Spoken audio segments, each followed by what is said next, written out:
আসসালামু আলাইকুম। Welcome back to my channel Hafsa food fusion. আজকে আবারও আমি চলে এসেছি চকলেট টপারের দ্বিতীয় পার্টটা নিয়ে।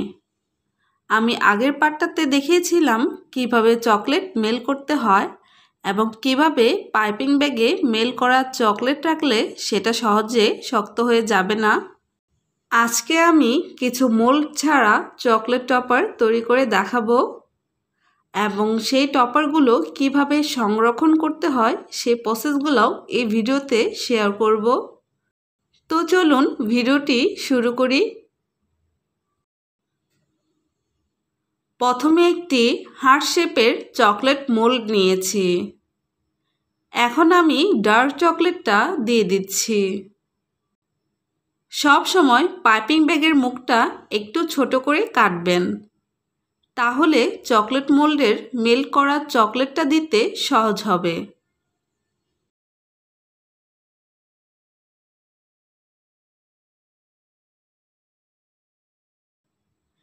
এরপর দিচ্ছি স্ট্রবেরি রেড ফুড কালারের চকলেটটা।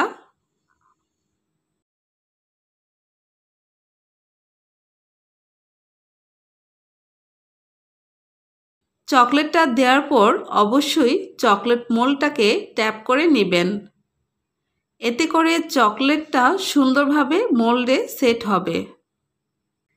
এরপর দিচ্ছি হোয়াইট চকলেট এবং ব্লু জেল ফুড কালারের চকলেটটা।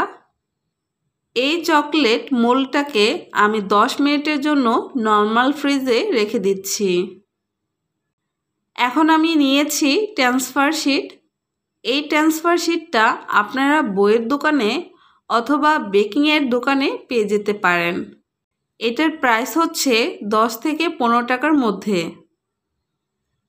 এই শিটটাকে আমি আরও 2-3 বার ব্যবহার করেছি। এই শিটটাকে একবার ব্যবহার করে ফেলে দিবেন না। এই শিটটা ব্যবহারের পর ভালোভাবে ধুয়ে রাখলে আপনারা বারবার ব্যবহার করতে পারবেন। আমি অল্প অল্প করে ডার্ক চকলেটটা শিটে দিয়ে দিচ্ছি। এখন একটি চামচের পেছন সাইড দিয়ে চকলেটের মাঝ বরাবর রেখে উপর দিকে টেনে নিচ্ছি। দেখুন, এইভাবে করার ফলে সুন্দর একটা চকলেট টপার তৈরি হয়ে গেল।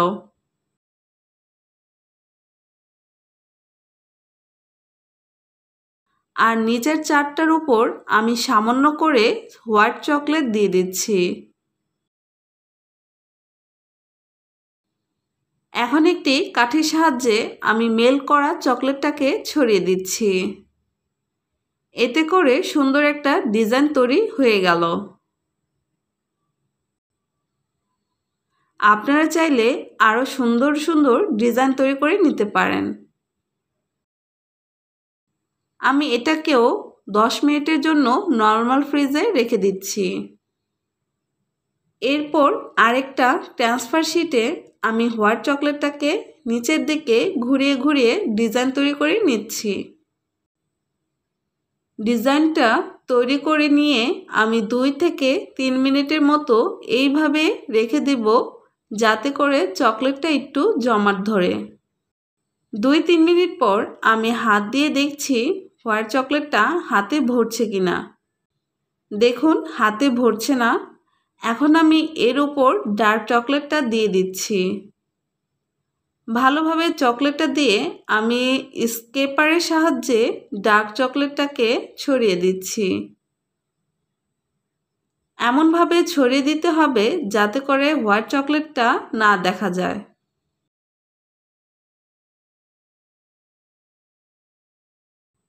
এখন আমি এই চকলেটটাকেও 2 থেকে 3 মিনিটের জন্য এইভাবে করে রেখে দেব। দেখুন, 3 মিনিট পর আমার চকলেটটা একটু শুকিয়ে গেছে। এখন একটি স্কেপার দিয়ে আমি লম্বা করে 2 ইঞ্চি পর দাগ টেনে নিচ্ছি। এখন উপরে একটু সমান করে টেনে নিচ্ছি, যাতে করে শেপগুলো সুন্দর হয়, এবং মাঝ বরাবর একটা লম্বা টান দিয়ে নিচ্ছি। আর 2 পাশে 2-2-4 ঘরে আমি কোনাকুনি করে টান দিয়ে নিচ্ছি। এতে করে চকলেটটা শুকানোর পর সুন্দর একটা চকলেট টপার তৈরি হবে। তো আমি এখন নর্মাল ফ্রিজে 5 মিনিটের জন্য রেখে দিচ্ছি।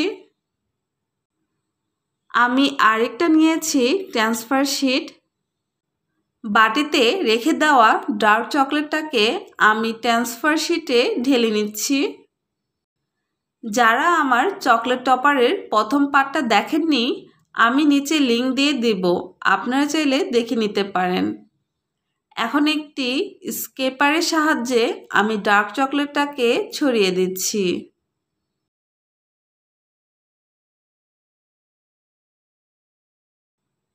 ছড়িয়ে নিয়ে এখন একটি ডিজাইনের এই স্কেপারটা দিয়ে লম্বা করে টান দিয়ে নিচ্ছি। এইভাবে করে ডার্ক চকলেটটাকে 3 থেকে 4 মিনিটের জন্য এইভাবে করে রেখে দিব। 3-4 মিনিট পর আমি ট্রান্সফার শিটের এক কোণা থেকে মুড়িয়ে নিচ্ছি। মুড়িয়ে নিয়ে যে কোনো কাপড়, নেট বা রাবার দিয়ে পেঁচে নেবেন। আমি এখন নর্মাল ফ্রিজে রেখে দিচ্ছি। এখন একটি কাঠের চপিং বোর্ডের উপর নীল জেল ফুড কালারের চকলেটটা ঢেলে নিচ্ছি। আবারও আমি স্কেপারের দিয়ে চকলেটটাকে ছড়িয়ে দিচ্ছি। এখন এটাকে 5 থেকে 6 মিনিটের জন্য এইভাবে রেখে দিব। 5-6 মিনিট পর একটি বড় স্কেপার দিয়ে আমি এক পাশ থেকে টান দিয়ে অপর পাশে নিয়ে যাচ্ছি।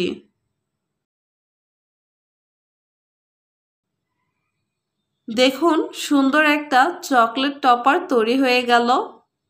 এইভাবে করে আমি বাকিটুকু করে নিচ্ছি। আমি সবটুকু করে নিয়ে একটি প্লেটে উঠিয়ে নিচ্ছি। দেখুন কত সুন্দরভাবে তৈরি হয়ে গেল ইজি একটা চকলেট টপার। আমি বাকি চকলেট টপারগুলো নর্মাল ফ্রিজ থেকে বের করে নিচ্ছি।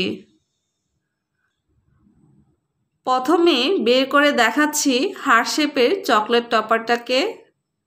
এইখানে আমি আস্তে আস্তে মোল্ড থেকে টপারটাকে বের করে নিচ্ছি।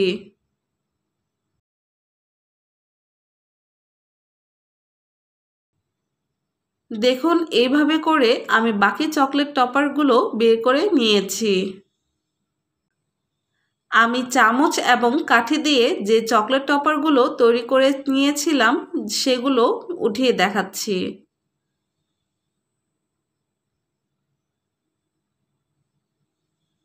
দেখুন এই চকলেট টপারগুলো কত সুন্দর হয়েছে। আপনারাও এরকম সিম্পল ডিজাইন করেও কেক ডেকোরেশন করতে পারেন। এরপর দেখাচ্ছি এই চকলেট টপারটাকে। এই টপারটা কিন্তু একাই উঠে যাচ্ছে। দেখুন এর ডিজাইনটাও কত সুন্দর হয়েছে। যেগুলো কোনাকুনিভাবে কেটে নিয়েছিলাম সেগুলো ছুটিয়ে নিচ্ছি। তো সুন্দরভাবে তৈরি হয়ে গেল আমার এই ডিজাইনের চকলেট টপার। সবশেষে খুলে দেখাচ্ছি এই দারুণ চকলেট টপারটাকে। এটাকে একটু আস্তে আস্তে খুলে নেবেন, না হলে কিন্তু সম্পূর্ণ ভেঙে যেতে পারে।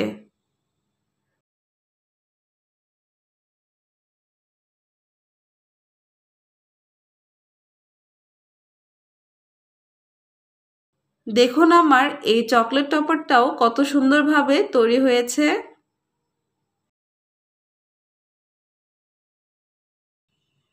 একে একে আমার সব চকলেট টপারগুলো তৈরি করে নিয়েছি। আপনারা যদি আরও চকলেট টপারের ভিডিও দেখতে চান তাহলে আমাকে অবশ্যই কমেন্টস বক্সে কমেন্ট করে জানাবেন। আমি এখন দেখাবো কিভাবে এই চকলেট টপারগুলো সংরক্ষণ করতে হয়। আমি একটি বড় সাইজের এয়ারটাইট বক্স নিয়েছি। এখন এর উপর একটি টিস্যু পেপার বসিয়ে আমি আগের পার্টের চকলেট টপারগুলো একে একে করে বসিয়ে দিচ্ছি। একটি টিস্যু কভার করে এর উপর দিয়ে দিচ্ছি আরেকটি টিস্যু। আবারও আমি এর উপর চকলেট টপার রাখবো।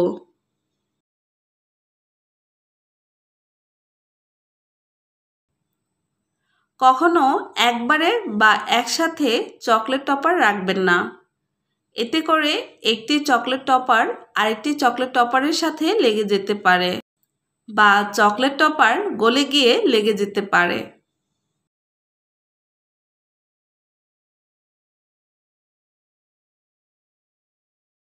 এইভাবে করে আমি সব চকলেট টপারগুলো রেখে বক্সের ঢাকনাটাকে ভালোভাবে লাগিয়ে নর্মাল ফ্রিজে সংরক্ষণ করব।